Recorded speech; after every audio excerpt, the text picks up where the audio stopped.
FC ทุกคนเนาะคือบรรยากาศเนาะอยู่เดินกีฬา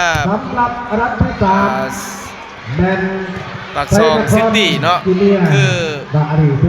ทีมสโมสรของเมืองสองคอนเนาะที่ว่าแข่งขันกันจบลงแล้วเนาะบรรยากาศเนาะนี่เข้าสู่ขั้นตอนนับเหรียญเนาะ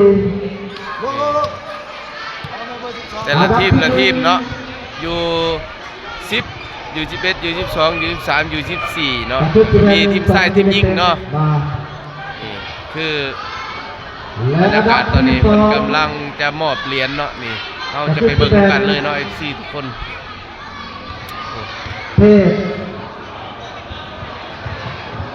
หลังจากการแข่งขันสิ้นสุดลงเนาะและอันดับที่3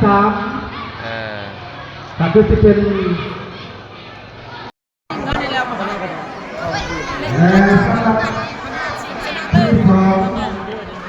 ในนะครับนี้และสำหรับที่3ควรจะเป็นมาอยู่ที่และสำหรับที่3ที่เป็นยูเนียของไอ้น้องสุพรรณบริณานไหนแม็กซี่ยูเนียเอ็มมา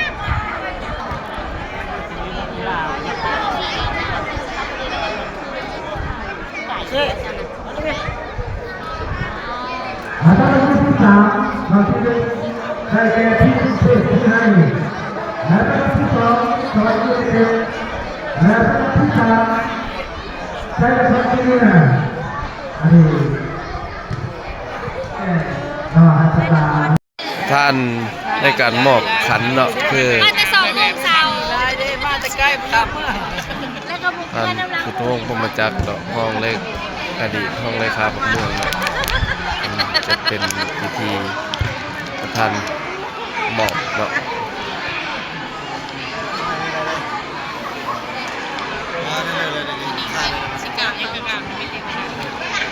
ที่นี่แนวนอนเลย อยู่ตื่นแต่ไปนั่นฮะก็ได้แล้วก็ได้นอน11 โมงพันรับพัน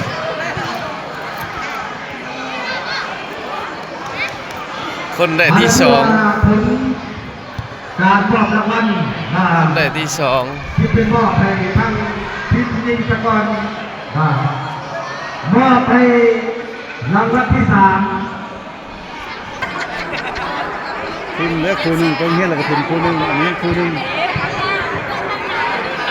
เซ็งหรอป้าอันดับที่3พัง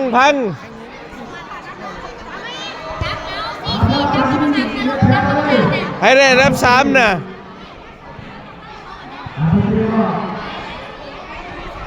ทีมไหนแหละอันดับ3น่ะคือบ่อันนั้นแหละโอ้ยเนาะทุกคนก็บ่นักเลย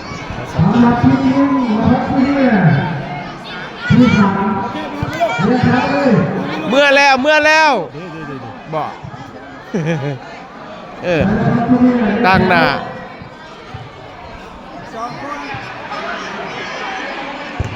เมื่อเลย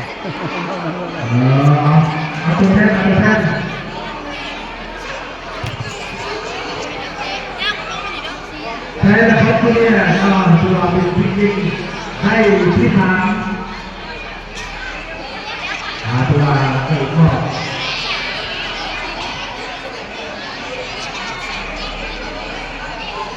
คือเรียกกับฮุบฮะ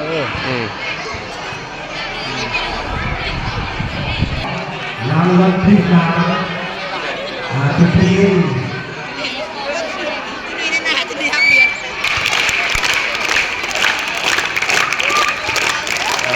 ทุกเช้าได้ที่2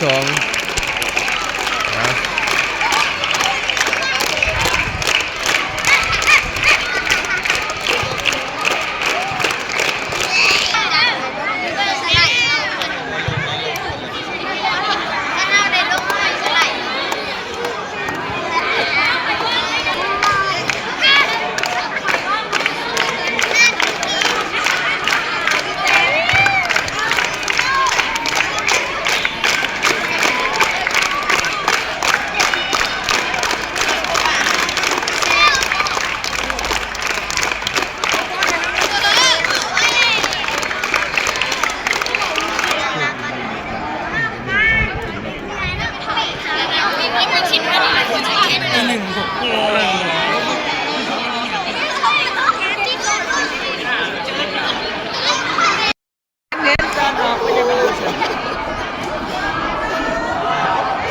ต้องคิดเก่าก็ธรรมดาเลย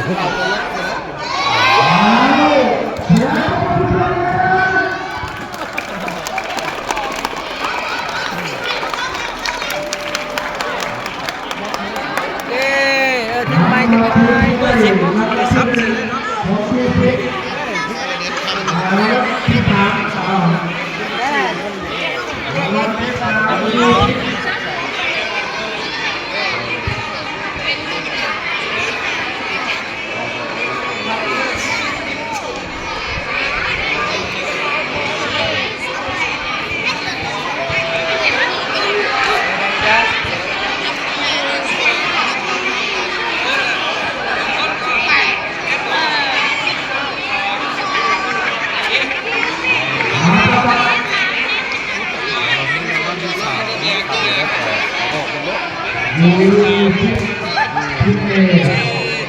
บรรยากาศในการหับขันแล้วก็หับเหรียญเนาะ FC ทุกคนเลย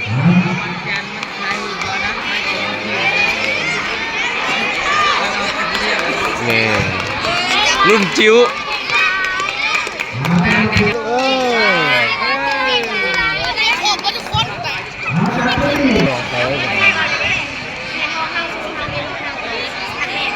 เก่งไรลูกเก่งไรเก่งไรลูก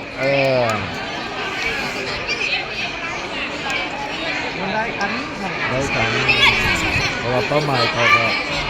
ตั้งที่เขาเลย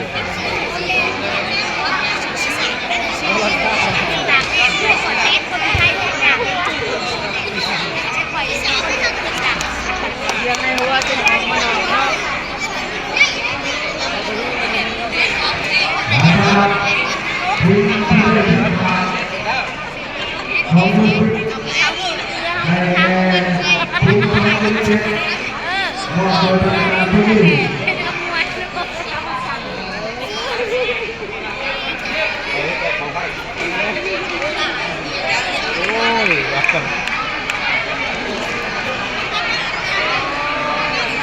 เอาละเหยียบแถวกันเรียกว่า